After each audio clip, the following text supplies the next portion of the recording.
Today, we're going to talk about conservation. When most people think about conservation, they think about protecting animals and wild places. But what if that's only a fraction of the story?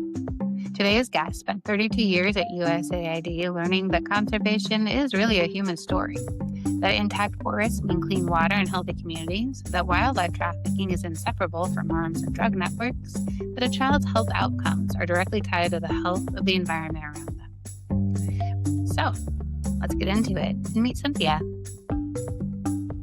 Cynthia, welcome to Global Development Interrupted. Thank you so much for having me. I'm really thrilled to be here. Well, I'm excited to have you here as well so that we can talk about environment, conservation, and looking forward. Before we get started, we're going to do the fun fact because we all have one. And so I'm going to ask you, what is your fun fact? So I'm going to give you two. So one fun fact is the thing that I think is fun and interesting and probably less people do. And that is that I started at AID. I was hired when I was 24 and I started there when I was 25. So my entire adult life and career was at USAID. And I was like a baby when I started and really grew up there. The fun fact that other people might find interesting, which seems very more normal to me, is that I do not only a lot of backpacking, but a lot of solo backpacking. I was in Lago Guri in Venezuela, which that city has been for a long time was on the top 10 most dangerous cities in the world. But as far as I know, it wasn't when I was there. So it was very remote. So I would be dropped off by boat on an island and camp there overnight. And it was amazing. Like one day I woke up with this loud chittering noise and I love all weasels, the whole weasel family. And it was a big family of giant otters, which I had looked up before I went and they said they weren't there. And they were. So I was, sunrise, okay, little past sunrise, out there alone with a large family of giant otters. I would have known documented range, at least in any of the materials. All right. So what I'm hearing is that you started very early at USAID and that you love nature and backpacking. How did you get into USAID so quickly? I traveled with my husband, and during that year we applied for grad school and I got into Duke University. So we kind of drove home, recalibrated, and just drove straight there. And I got a master's in environmental management and tropical ecology when I was there, graduated without a job. And I don't know if this is interesting for the audience, but it is a story I tell people a lot. I thought I was disadvantaged because everyone I knew could afford to take internships free and I couldn't. I had to work. So I was just looking for work. And I was literally, resumes were hard copy, literally handing my resume out to my neighbors. I was doing temp work, like literally a Kelly girl doing temp work, just making money because we needed to pay rent. And a neighbor worked at USDA and connected me because at that time USDA did some hiring for AID. And that was not my target. And I was like, okay, that sounds like a job. Yeah. I will do a job while I look for something that is more directly aligned and more meaningful. And at the time, there was no focus on biodiversity explicitly not as an operational unit. There were projects at that time. This was in 1993. And of course, once I started, there were just so many opportunities to be effective. And the pace of it really worked for me. It's a place where people are like, crisis? Great. We love a good crisis. Like everyone is all in. And I just did not know that that's what I would find. So I had an incredible journey of amazing opportunities while I was there. What were you doing at USAID before it was dismantled? My last job, I was the director for the Center for Natural Environment. So we had about 45 people and it covered conservation issues broadly, plus land use and governance, land use rights and governance issues. So when people think of global conservation, I'm sure they think of protected areas, wildlife. I think of Theodore Roosevelt and her national park. Right. But what does conservation really mean in practice? And are there key misunderstandings that people have about it? Yeah, I think the first one is that it is just about protection and protected areas and that conservation doesn't involve people. I mean, as I said earlier, I'm an ecologist, and ecology means we're talking systems and people are part of those systems, and nature is part of our systems as humans as well. So it's really about the context and how people live in their local context. That is a big big piece of it. The reason that there are those distortions is partly because there are animals and wildlife and fungi, all those systems that are only in certain places and that we do value. Many Americans value that. I certainly value that. And I would also note that that is something that is not, that's a pretty bipartisan, like in a time where we're very polarized. People care about nature regardless of their politics. Not every single person, but it's not like it's just, one side cares and one side doesn't. That's not at all the case. People understand the importance, and I think nature's embedded in a lot of religious precepts as well. But in terms of what people assume, I think people tend to assume that it's simple. You just wall it off and tell people to stop, degrading your environment. I think that's like a pretty simple concept, and that's not the way conservation works. And I do think that's something that, working as a development agency, we were able to embed conservation in that development context so that we were able to be more effective. And in the best examples, I think even bring integrated approaches. So we were able to help people conserve their natural resources and also provide and pair that with the assistance they needed, for example, for health, so that there was local health and you didn't have to cut down the forest to take care of a medical emergency to bring your kid to the city or something like that. There's both the way that nature can be undervalued and overexploited by not having services. And then there's also, if you cannot pair other development directly with that, there's ways of also bringing value to that. And that's a lot of the work we do. So you have to look at what's going to make it happen, what people need, and what's important to them. I think both about nature and about the other things that they need in their life, whether that's health or income, livelihoods, whatever that is. Stability, security. Yeah. Do you have a good example of where you saw that with your work in terms of that tension between what communities might need, but also the use of, nature around them? Yeah. So I do. And it's funny, when I hear that, I think, well, so are there trade-offs? Yes. Is there always a tension? Not really. Like, I wouldn't say there's a tension. I would really say it is more of an ecosystem, in the sense that you need to look at how people are going to be successful in living with nature and supporting themselves. So maybe the example that comes up that maybe explains why there isn't always tension is one of my last trips that I took at work in the last couple of years at work was a trip to the Amazon in Peru. And I had traveled a lot in Peru way back when I started. And the first thing I noticed when I got to this place is just the level of health in communities was so much higher than it was before. So this is a very remote community. It took forever to get in. You're flying in, you're taking boats, all the things that we did. And so this was an indigenous community that was doing selective harvesting. So I think when people think of conservation, they think that's a tension. And I just don't think it's a tension. So it's totally appropriate for a community, an indigenous community in particular, that has sovereign rights over their land, to cut down trees and to have technical assistance to selectively harvest for their income and their health and their livelihood needs, and for the forest to continue. There is not a problem with cutting down trees. There's a big problem with an outside company or random harvesting, burning, all of the things that happen that are unplanned, not for the long term of the people who are living there and who are local. So can you explain a little bit about what selective harvesting is? Selective harvesting is you carefully manage your forest and you don't overharvest any one species. So you're harvesting the high value species in particular. So you want to make sure you have enough trees to provide, seeds for the future. You're allowing regrowth. You're also keeping the integrity of the forest. So you're not clear cutting, for example, which in most tropical areas will just result in all of the soil washing away and the forest not coming back, depending on where you are on the soil condition. And then there are, in addition to that, in that case, we also provided policy assistance because there was policy context there for them to be able to sell their wood at a higher value because it was also certified. There's all the pieces of that. So all that complexity. So really the tension there is like big business versus local community. Yeah, in that case. And I think in that case, there were other governance issues that were coming into play in that very specific case. So the tensions in that case were really specific to their context. And I think that's often what I saw. In your role within global conservation, did you have to work with a lot of the different sectors of USAID? Because you're naming a lot of things. You're naming health, you're naming governance. I'm sure education was also part of this.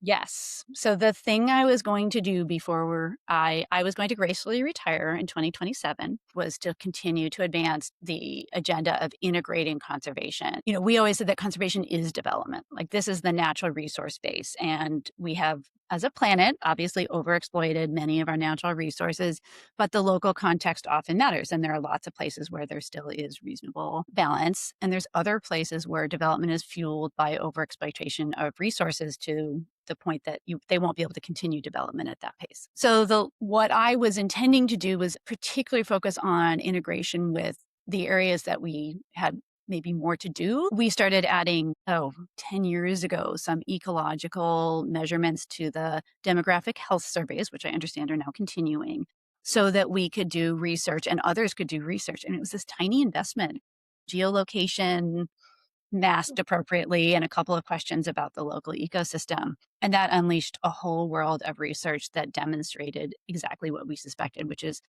that human health depends on intact systems. So if you have a degraded forest or you have excessive deforestation, you have more malaria in your human counterparts. You have lower nutrition because people depend on healthy forests. So yeah, all sorts of lessons in that. Yeah, that's a whole other, I mean, there's so much in there. And that's one of the areas I'm most passionate about. And I will say, because we were a development agency funding that, that is something at USAID we were uniquely positioned to do, because we could also work with the other sectors and have them understand how they worked in this context and how people depended on the local ecology and how to bring watersheds into your systems, which local partners already knew. They know this. They can see where the water comes from. They understand that if you deforest, you will have landslides, but there isn't always space to bring that in. And we were able to really bring that in a way that I don't know how many others do right now. You started when you were 24. And so Yeah. from where, because I have always said that USAID, what I have observed is that it's always been a learning agency. It Yes. starts in one place, but there's been consistent review of what they have done and how to improve. And this different iterations of USAID has always been growth. And you've been, 32 years. So from where you started and then where you ended, what was that arc in terms of learning? Yeah. So many things come to mind. I mean, on the environment side, it was a pretty small investment when I very first started. So we were able to work at a bigger scale. I will say that when I first started working, two things strike me. One is that there were still people who thought, oh, I know if we just educate these communities, they will stop cutting down their forests because that is the problem. Like that literally was an approach that people took with that. So we really, instead of promoting specific approaches, we promoted theories of change. We really were led the way in like, let's do strategic planning and let's understand what you're thinking, which was also very effective when you had one of the random demands from some political influence. You're like, okay, so let's lay out what the theory of change here was. And it allowed space for maybe more rational planning in that, because we know sometimes things can be hijacked politically or by, some, poor manager, anything like that. So I would say the understanding of what threats actually were, when I think of threats, meaning threats to nature, but also then building in that ecosystem. So it's not just threats to nature and looking at people as bad, but looking at this as a more integrated system where there are development needs and there are plans, things that may happen. Are there small changes or that can be made? Are there big changes? Like looking at these with a more analytical lens and a more strategic lens. So that's one very big piece. Similarly, understanding that protected areas are not the end, right? Like, okay, let's have a protected area, and it's not just about enforcement, right? There's um, a whole lot more that has to go into that system. But the other thing that just comes to mind is I think people often wonder about places I saw, like, and the difference. Like when you travel, of course, there is a lot less nature around the world. And I am a bit of an optimist for sure. But also, there are places that I went to that if we were not there, they would be gone. The priority was not there. There was not international agreements and national level commitments for conservation. And there are some like incredible places that just would not be there. So that's something I feel is really, really important. And it changed the trajectory for a lot of countries. And there are sources of national pride now. One of the places that comes to mind is in Guatemala. It's a place that, gets hit by hurricanes all the time now. And if that had been deforested, who knows what would have been there. And a place of stability. I think one of the things that I haven't mentioned in here and that I've seen a lot is security. Like a lot of the places that aren't, natural areas are places that have had a history of conflict. And so there's so many ways to discuss that and look at that and think about it. But helping people manage their resources can help bring them security as well. If you're in a pastoral area and people are raiding all of the time and there's essentially no governance in these areas, forest user groups can help bring that governance there. All sorts of of community-led conservation can bring that governance, and it can bring money, but it can bring personal security so people can really live their lives and engage, and can lead to peace, like security and peace ultimately in some of these areas, which is huge. What is one of the things that you think Americans might not understand about how USAID worked in this larger global conservation and how it affects their lives? Yeah. So I think that,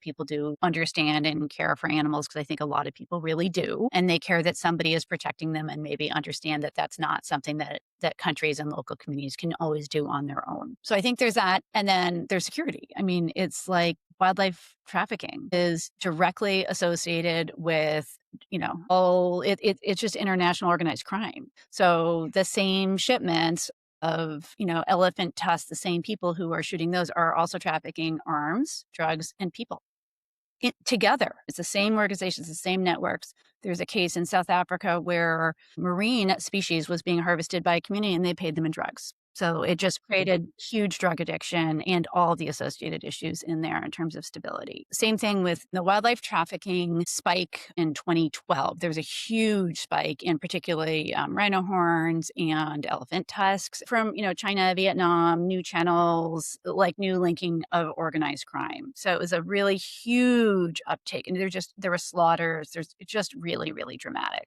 So we invested really significantly we always had worked on that topic. So, when I talk about strengthening policies, I'm thinking of helping Kenya strengthen their wildlife service. Like that is something that we partnered with them and their policies, about 15, 20 years ago. So a lot of those policies were developed with support from us to help stabilize the country and to help sort of knit those resources with communities and actually form that tourism, help really strengthen that tourism industry, which the entire country benefits from. And I'm going to say we do too. I mean, I really strongly believe that we benefit from knowing there's nature in the world. And that's documented, extensive study after study showing people just care about knowing that there is nature in the world and that people feel really sad and like we have literally a moral obligation to steward the earth, both in a local way, but also more broadly, and particularly for iconic species like Americans care. Those nature experiences are so meaningful for people. When people go and experience nature and see that it is there and with all its own rules, its own dynamics, and its own reality, that really means something to people. And I don't think we should dance around that. I think it's just important. So there's first just it matters because it matters. Like there's intrinsic value and people feel it and they know it. And it's really aligned with faith and spirituality, whatever that is. And people have their very own way in doing that, but most faiths do have lessons in that. And, faith-based groups tend to be very big supporters of conservation as well for a lot of reasons and of sacred spaces for indigenous people and local people. We should just shift into when USAID closed down. You started work right away with reimagining global conservation. What led you from the shutdown to we need to start working? Yeah. So there's two things. So I might just tell the beginning of this together a little bit. So when we shut down, I had my team, and of course I was not managing everyone. So I had my team leaders working with people, but I was also a coach inside USAID. So actually, one of the very first things I did was, as a team, we all work to support our people and just check in on people and navigate this together, which I think as an aid community, we were very lucky. We had each other and it happened to all of us at once with some inequalities, of course. Sure. But a traumatic event overall to watch your industry implode. Oh, yeah, because it wasn't just AID. Of course, it was everything about all the way to the ground. So I feel like we did go through that together and we're able to support each other. So I went into just a lot of coaching. We moved all the coaching from USAID offline as soon as there was surveillance on the system. And so we moved it to This private was channels. surveillance from Doge. Yes, that went on the system. And once that happened, we decided that we were, as a coaching community, in violation of the International Coaching Federation ethics boundaries. So we moved it off, and then we actually reset up all of the coaching outside of AID. So we had all the aid coaches who were there who wanted to continue coaching people in aid. And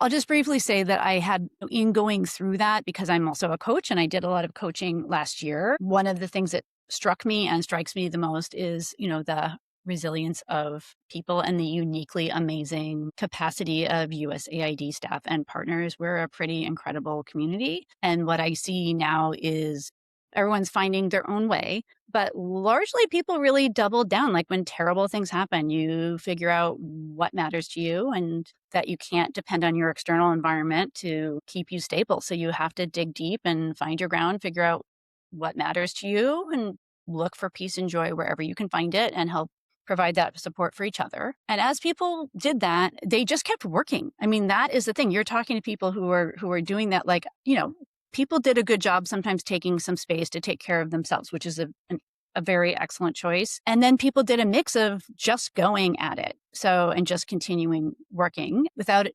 necessarily having a job, and then figuring out how that will match up over time. So obviously that can create a lot of constraints, and that's a whole other topic. But I Right. do think we are just unleashed.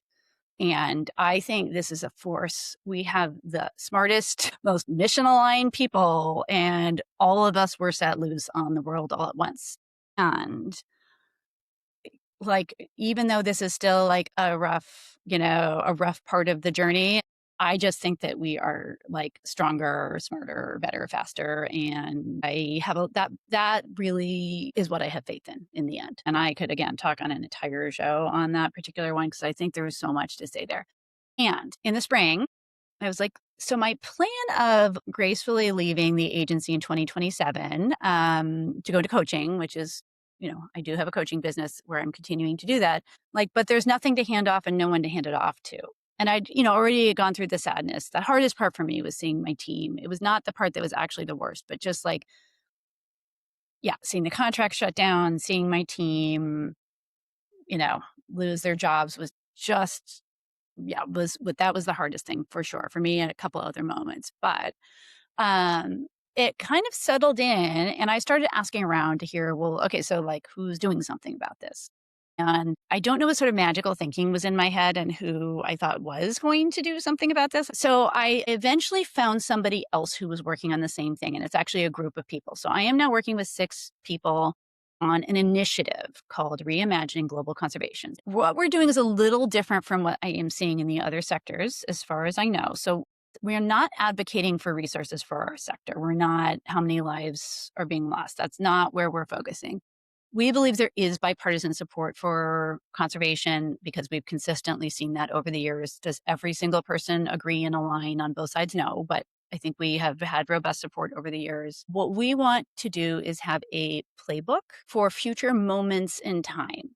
So not just one moment, of like a few strategic moments when knowing what worked and knowing what are the trade-offs and the approaches and the tools, so that when people are in the position of making choices for how to implement, as we all know, it's not like you can just go out and do a public survey. There's a lot of rules on how we engage. So having a tool that's ready, and it has to have strong confidence, and it has to have standing. So it needs to be credible across the community. That would be relevant on both sides of the aisle. So we're building a coalition, and then we're building those playbooks. Our next step is we're actually going to be issuing some issue papers. So those are going to represent more like our own thoughts, somewhat provocative on purpose, to garner more engagement as we're building the coalition and as we move towards the playbook, like doing the playbook, because the playbooks are inherently more participatory and they're going to take more time. And so we're talking political coalitions. Bipartisan coalition. Mm-hmm. It's practitioner, and it's actually from the practitioner to the political side. So Okay. one of the things in our sector, in conservation specifically, international sector is not on any one end of the spectrum, but it's certainly perceived as not being as grounded in the more traditionally conservative groups. So we're saying, the hunting and fishing crowd, zoos and aquariums, faith-based organizations are, very broadly based in a wide suite of political views, and they're building on common values, very much building on common values. So we don't want to mess with that. We are not trying to build support for conservation across like all Americans. We are building on the support that there is across Americans and making sure that we align and speak towards what's important for those groups. And what's the long-term goal for the initiative? The long-term goal for a playbook is that better informed choices can be made so that it is easier to move forward with more strategic and effective programming at the later date. And at the later date, and there may be other scenarios in between, but at the later date, the vision is that to the extent possible, depending on what the constraints are at that time, there's so many constraints that we can't know. So within that, we want day one, political and staff, whatever political oversees this, and the staff that is there to have faith and confidence that this is the place to go and to implement the playbook, and that the playbook has information that isn't a do this and then do that, because as we all know, depending on the party, there will be an agenda and you will have to adapt. So it needs to give them a tool to help them navigate that time so that they have the best information to rebuild as they start. Okay, so these playbooks are really about who's in power at what time and what are the best options or strategies to take in order to ensure that conservation is still on the table. Exactly. And is done as effectively as possible. Also, I just think like this is so USAID of you. Like we're all like, let's just do it. We talked about the beginning of your career and strategy and how to build out strategy and what that looks like and how to create capacity. And it seems like that's really the moment right now is what does the strategy look like? Where do we need to bring in more capacity, more thought leadership and thinking and going forward? So my question to you is that what gives you confidence that this will continue moving forward?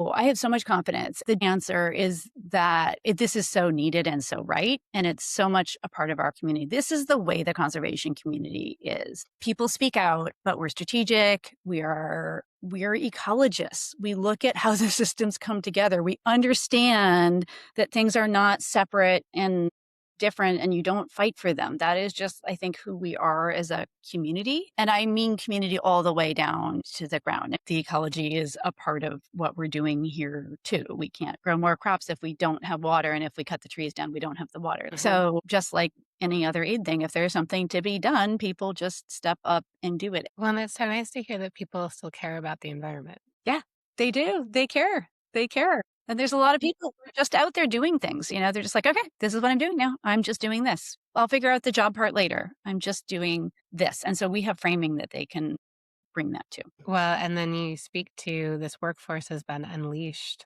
on the United States. Absolutely. Are there sort of key themes when you say unleashed? What do you mean by that? Okay, so I have so many thoughts, so I'll try and be brief. So what I think there's two things. One is that, so I'm a coach, and one of the things I look at is adult development, like how we grow as humans, because we have always been growing. We didn't just grow this year and then we're done. We're going to keep growing. And some of the things that cause adult development are going through trauma and integrating it, which we just all did. So what I am seeing are people are at a literal different technical level of adult development, and they see the world differently than they did before. So that means that instead of seeing just if you think back on your own career or, you know, when you're younger and you haven't gone through that, you're seeing the forces from your own perspective, which is smaller. And as you go through, and I think that's something that in development, a lot of us have already done. We've seen the broader world. So you start to get new perspectives. This has made us all go through those perspectives in a different way. So one way of talking about that is the meaning piece. But part of meaning was we let go of other things. We let go of the way we thought that things worked. We let go of the way we expected to do things. We let go of our fears of not having a job. We let go of our fears of bad things happening. We let go of our fears of trying something and failing. All of those things mean like you're different people. And also we don't largely have the jobs we want. Like, what do we have to lose? Right? Like some great magical career path. Like you tell me who has that right now. Like some people do. Also, those people are the most miserable. It's like, cause they're in a mission driven job and they're like under the gun and there's no resources and they're overworked and overwhelmed and they're sad because there's not all the matching and all the things. So that's not easy either. So I just think like when you've already lost so much, I mean, just think of all of the like Viktor Frankl, right? Any of those great works come from facing like your soul, facing like what really matters to you, and then realizing you don't have as much to lose as you thought. I Because you, love that you brought up Viktor Frankl. He's one of my favorites. yes, And I yes, encourage everyone to read his book, Man's Search for Meaning. yeah, absolutely. No, absolutely. And I think it really speaks to the moment that we're in now. And I think meaning is what it is, but the unleashed is that. So then what are people going to do with all of that? And we don't work for the government.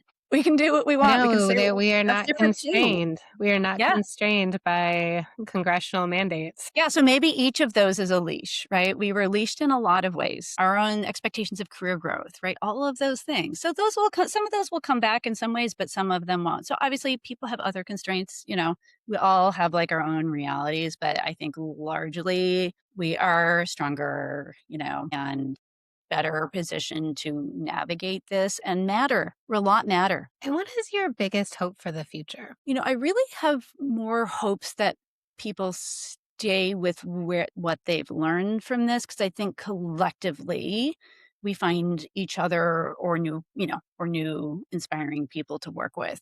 And I think it's more, I hope we each grow and let this moment grow. Maybe it's a little bit like COVID, where we're like, oh, we'll all learn to not eat from buffets and we'll be careful, which did not happen.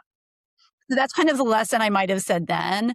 But if I'd said the equivalent, which was like, I hope we've all learned like what was important to us about connection and what we valued when we had that extra space, and what we could do if we could let go of the structures we have now. Like that would be a more important thing to hold on to. The world we're living in is increasingly chaotic. It's hard to predict the future. So I think I just hope people keep investing in themselves. They keep bring self-compassion and self-kindness, so the best self you can be, both for yourself and your family, your community, but also for like this greater world and what we do. And what about for conservation? Yeah. I mean, that's a really good one, because I don't feel like I know as much about what's happening. I mean, I have things I hear and people who are out there, but that is really different. But I guess I hope I believe in the resilience of natural resources, and that people are able to both appreciate how those resources serve them and what role they have in their world, and also to be able to engage in conservation for them. I think in that case, I really do hope that we go back to systems that we're beginning to build a lot more restoration in. I mean, many natural areas will recover quite effectively, but there are times things go too far. And I think that's some of the scary stuff, some of like the deeper mining and like massive soil erosion. Those don't come back easily, particularly in fragile areas. So that feels like much more each place I really hope for. And I feel less certain of what is happening. And what do you hope from this conversation listeners take away? Oh, I hope they believe in themselves. I just really hope, like 100% believe in your little crazy ideas. Like, 'cause I've seen so many of them, and so many of them are turning into amazing things. Believe in small experiments to just try something and see where it is and not get intimidated, and believe that the world is going to have space for this amazing person like you're coming to believe. And I hope people take heart from Reimagining Global Conservation. I think it's like a very, very special thing, and it's a special place. And I hope that it shares that hope and inspiration as well. Cynthia, thank you so much for coming on and speaking with me today. It's been a great conversation, and I've learned a lot about conservation that I didn't think about before. I am so glad. And thank you so much. This has really been an honor. And thank you for doing this and spreading joy and inspiration through what you're doing and through, hosting all of these insights. This is Leah. If you enjoyed this episode, follow Global Development Interrupted wherever you get your podcasts, and subscribe on Substack to get new stories and updates straight to your inbox. When you subscribe, you'll also get GDI Insights, short written reflections from people who built their careers in global development and public service. They reflect on the work, the disruption, and what they're carrying forward and what they want to see next. And remember to always like and follow. Until next time.